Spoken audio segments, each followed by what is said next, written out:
Valleys that dip and grow over miles connect to lush green plain that covers the ground, that frames a glorious horizon filled with an array of colors, that meets the blue waters of a fierce ocean that is lined by a dramatic coastline.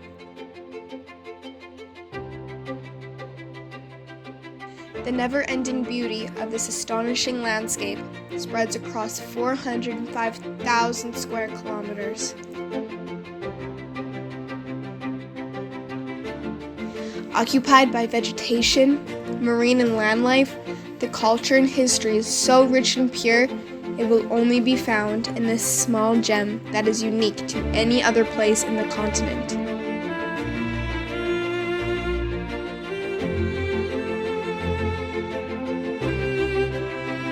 Language, pride, love, and kindness are just a few of the many attributes that are valued, which only increases the beauty of this close-knit community.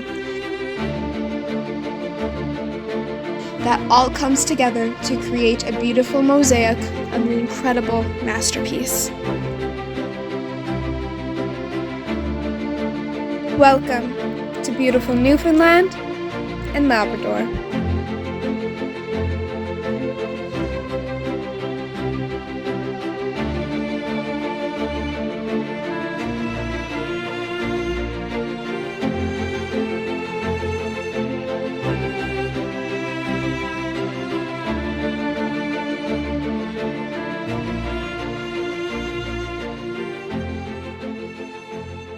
Welcome to the Museum of Beautiful Newfoundland and Labrador. It is full of history, culture, and landscapes all put together into a melting pot to make arguably one of the best provinces of Canada. Today we aren't just going to tell you why Newfoundland is the best, we are going to take you there through exhibits to explore the culture and to see the people who experience the feeling of the vast landscapes. So come with me and let's go experience Newfoundland. The province of Newfoundland has a vast landscape with over 29,000 kilometers of coastline, ranging from roaring oceans to glaciers. These 10,000-year-old glacier giants are visible from many points along the northern and eastern coast, and we put it to good use. You can drink it straight as in berg water or in spirits. These glaciers are the very same as the ones that infamously sank the Titanic 400 miles off our coast. You can view these icebergs in Iceberg Alley while visiting some Arctic puffins. Around 95% of all North American puffin breeds around the Newfoundland and Labrador coast, the largest puffin colony in the western Atlantic, and can be found at the Witless Bay Ecological Reserve, 32 kilometers south of St. John's, Newfoundland. Newfoundland isn't just oceans and icebergs, it is full of boreal forest and lush green plains and many valleys and mountains that many people don't even know are here. Here we have a diorama of Grossmorn Valley, a hidden gem of Newfoundland, one of the second highest peaks in the whole province. This high flat-topped mountain is a glacier-carved landscape giving viewers a slice of the Arctic tundra right in the province of Newfoundland. Let's take a closer look. This fjord is lined by cliffs and waterfalls, and it holds one of the rarest processes of continental drift where deep ocean crust and the rocks of the Earth's mantle lie exposed. Grossmorn is a member of the Long Range Mountains, an outlying range of the Appalachian Mountains, stretching the length of the island's west coast. But let's take a look at other amazing landscapes located in this beautiful province. But the biggest contributor of what makes the landscape of Newfoundland are the colorful rows of houses in downtown St. John's, Jelly Bean Row. Sailors who had been out to sea would look to the shore to try and see their homes on the hills. It was easier when they were in bright colors of red, yellow, pink, and blue.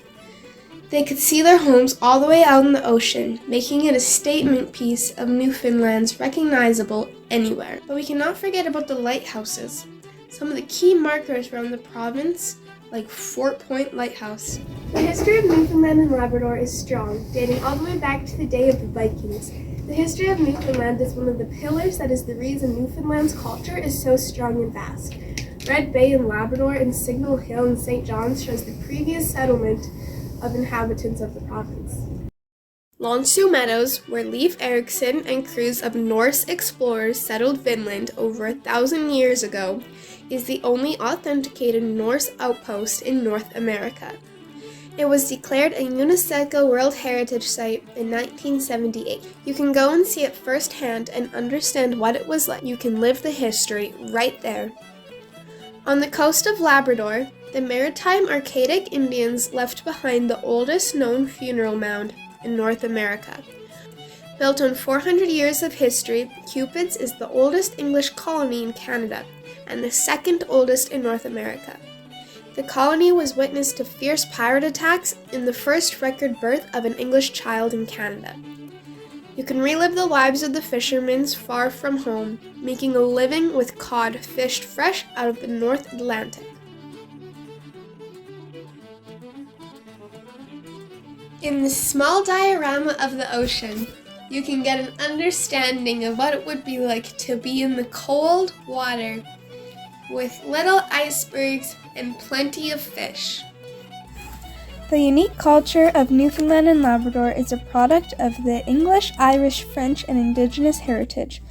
This province's history is rich with stories and legends, explorers and inventors.